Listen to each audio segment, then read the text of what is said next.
안녕하세요, 민영쌤입니다. 자, 우리 오늘 배울 내용은 바로 여기 나와 있는 자유낙하 운동입니다. 그러니까 운동에는 실제로 다양한 종류들이 있는데 그 중에서도 가장 간단하고 배우기 좋은 형태의 운동이 두 개가 있거든요. 첫 번째는 등속 운동, 두 번째는 자유낙하 운동인데 오늘 배울 내용이 바로 그 둘 중에 하나라고 보시면 되겠습니다. 오늘 우리는 이 자유낙하 운동이란 무엇인가, 즉 개념에 대해서 알아볼 거고요. 자, 그 다음에 두 번째는 자유낙하 운동에서는 속력이 변해요. 등속 운동과는 다르게 속력이 변합니다. 자, 그래서 어떤 속력 변화를 보이는가에 대해서 알아볼 것이고, 마지막으로 자유낙하 운동을 기록했을 때는 어떤 특징을 보이는가까지 한번 알아보도록 하겠습니다. 강의가 시작했으니까 당연히 여기 노트 꺼내시고 주제부터 해가지고 쭉 적어 나가시면 좋겠죠. 자, 아래 첫 번째 주제부터 필기를 해 나가시면 좋겠는데요. 첫 번째 주제, 자유낙하 운동이란 무엇일까? 그 개념부터 보자면 일단 자유낙하 운동이니까 말 그대로 자유롭게 낙하하는 운동이에요. 근데 뭔가 좀 내용이 빈약하잖아요. 그렇죠? 그래서 좀 더 엄밀하게 말씀드리면 자유라는 것은 아무런 저항이 없다는 것을 의미해요. 우리도 왜 있잖아요. 나 막 자유롭게 막 하고 싶을 때 있잖아요. 막 자유롭게 막 하면 내 마음대로 하는 거잖아. 아무도 날 막을 수 없을 셈 이러면서, 그쵸? 자, 그래서 아무도 날 못 막아 이러면서 그게 자유낙하 운동이잖아요. 그쵸? 네. 그래서 아무런 방해 혹은 저항이 없는 상태를 의미한다.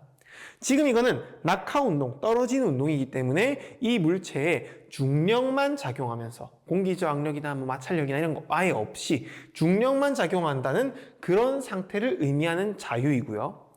자, 그 다음에 마지막 낙하는 그냥 떨어지는 겁니다. 근데 여기에서 또 참 학교 수업에서도 참 많이 놓치는 부분들 중에 하나인데 요거 정말 중요합니다. 자유낙하 운동은 반드시 정지 상태에서 떨어지는 것을 보고 자유낙하 운동이라고 불러요. 요거 은근히 놓치는 친구들도 많고 선생님들도 놓치는 경우를 정말 많이 봤거든요. 그런데 놓치지 마시고 반드시 기억해 두세요. 자유낙하 운동은 정지 상태에서 떨어지는 건데 아무런 저항 없이 중력만 받으면서 떨어지는 것을 의미한다. 이렇게 보시면 될 것 같습니다. 그래서 어지간하면 그냥 물체가 이렇게 나와서 떨어진다라고 하면 그게 자유낙하 운동인 거예요. 물론 공기 저항이 약간 있겠지만. 자, 그리고 이어서 자유낙하 운동에서의 속력은 어떻게 변하는가? 자, 처음에 얘가 정지 상태에서 떨어진다고 했단 말이죠. 그러고 내려가면서는 뭔가 속력이 생겼어요. 그럼 분명히 빨라졌다는 건 맞아요. 그렇죠? 속력이 0이었는데 속력이 생겼으니까 빨라진 건 맞아요. 자, 그런데 이 빨라지는 거에 규칙성이 있습니다. 자유낙하 운동은 속력이 규칙적으로 일정하게 빨라져요. 그래서 어떤 규칙성이 있냐라고 한다면은 1초당 속력이 9.8씩 증가합니다. 이 값은 정말 중요하게 잘 기억해둬야 됩니다. 여러분들이 고등학교 졸업할 때까지 계속 나오는 개념이에요. 물론 중학교도 마찬가지고. 자, 그래서 1초당 9.8씩 증가한다. 정말 중요한 거니까 기억해 두시고.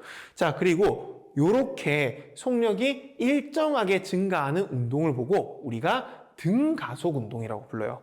요거는 지금 이 시점에서는 다루기에 조금 난이도가 있는 개념일 수 있는데, 용어일 수 있는데, 이름을 기억을 해 두시면 좋을 것 같아요. 알겠죠? 속력이 일정하게 빨라지는 운동은 등가속 운동에 해당한다. 자, 그렇다면 왜 등가속 운동하냐 하면 일정한 크기의 힘을 받기 때문이다. 얘한테 일정한 크기의 힘을 받잖아요. 얘 무슨 힘 받죠? 자, 여러분들 대답하면서 따라와야 돼요. 자, 얘 지금 어떤 힘 받습니까? 그렇죠. 중력을 아래로 받고 있잖아요. 놓으면 중력 받으면서 떨어지는 거잖아요. 근데 얘한테 작용하는 중력이 일정한 크기이기 때문에 그래서 일정하게 떨어진다는 겁니다. 되겠죠? 오케이. 자, 그렇다면 여기에서 여러분들이 정지를 누르고 풀어볼 문제가 있는데요. 물체를 탁 놨을 때 놓고 나서 1초 뒤, 2초 뒤, 3초 뒤의 속력이 어떻게 될지 직접 한번 구해보세요. 얼른 정지 버튼 꾹 누르고 한번 직접 구해보세요. 하셨죠? 네, 좋습니다. 저는 그러면 바로 풀어볼게요. 했죠, 정말? 네, 믿습니다. 안 했으면 얼른 정지하고 하세요. 알겠죠? 네. 자, 1초 뒤의 속력은 1초당 속력이 9.8씩 증가하니까 1초 뒤의 속력은 당연히 9.8이겠죠. 미터 퍼 세컨드. 단위 빼먹는 거 안 됩니다. 알겠죠? 자, 그 다음에 2초 뒤의 속력은 얼마냐라고 한다면 이 2배인 19.6 미터 퍼 세컨드가 되겠죠. 그렇죠? 자, 그리고 마지막에 3초 뒤 속력이 얼마냐라고 한다면 이 3배인 29.4m/s가 되겠죠. 자, 그래서 우리가 자유낙하를 탁 시킨 다음에 사실 제일 주요하게 물어볼 만한 문제는 몇 초 뒤 속력이 얼마일까? 이 정도밖에 없어요. 그래서 여러분들이 이 개념을 잘 좀 기억해 두시면 좋겠습니다. 계산 방법은 몇 초가 지났는지에다가 곱하기 9.8을 해주시면 돼요. 자, 그 다음 마지막으로 이 자유낙하 운동에서의 기록의 특징인데요. 자유낙하 운동을 기록을 하게 되면 이렇게 점으로 표현했을 때는 이런 형태로 나오게 됩니다.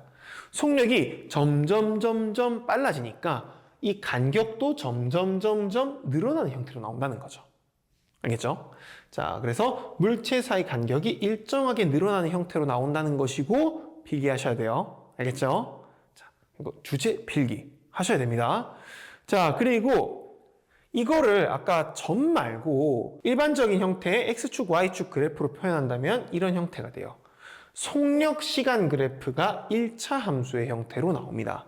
아니 선생님, 이동거리 시간 그래프는 그럼 어떻게 나오나요? 그거는 다루지 않아요.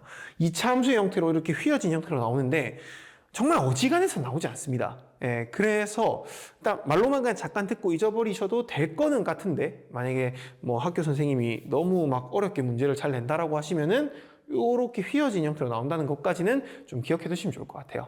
그러면 왜 이런 형태로 나오느냐를 설명하면은 그 이유는 시간이 지남에 따라서 속력이 일정하게 증가하기 때문이에요.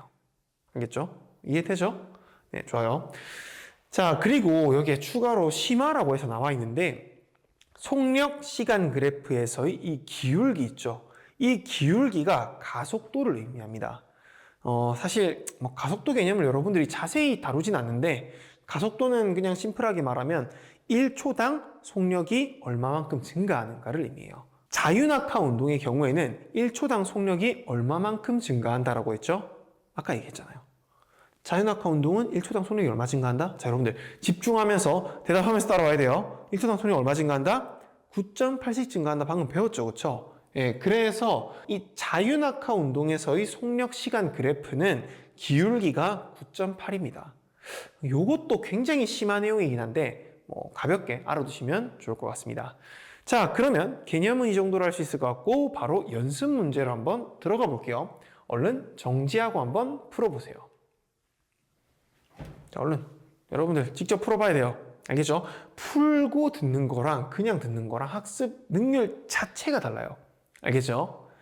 자, 그러면 문제 한번 읽어보겠습니다. 풀었다고 생각하고 물체가 자유낙하를 시작한 뒤 10초가 지났다. 이 물체의 속력은 얼마인가? 라고 되어 있어요. 자, 속력이 자유낙하는 1초당 얼마 증가한다? 얼마? 대답? 그렇죠. 9.8씩 증가한다. 10초가 지났으니까 그 9.8에다가 10을 곱해서 얼마가 됐겠습니까? 속력이. 그렇죠. 98m/s가 됐겠죠? 그래서 속력은 98m/s가 정답입니다. 되겠죠? 자, 그러면 이어서 다음 문제를 본다면은 자유낙하에 대한 설명 중 옳은 것을 있는 대로 고르시오. 직접 정지하고 풀어보세요. 했죠? 해설 들어가겠습니다. 자, 기억부터 보면 물체의 이동거리가 일정하게 증가한다라고 되어 있는데 이거 맞다는 친구들 많을 것 같아요. 헷갈리죠? 물체의 속력이 일정하게 증가하는 거지 이동거리가 일정하게 증가하는 건 등속운동입니다. 알겠죠? 자, 요 문항도 필기하시고 옆에다가 적어 놓으세요. 등속운동. 이라고 적어 두시고요.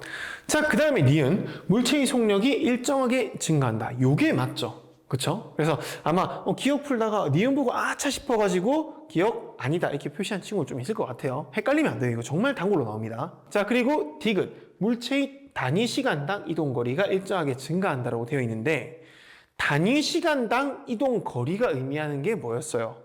우리 배웠는데 단위 시간당 이동거리가 의미하는 거 요거 잘 모르겠으면 기억을 잘 해두세요. 용어가 좀 헷갈릴 수가 있는데 단위 시간당 이동거리가 의미하는 것이 바로 속력입니다.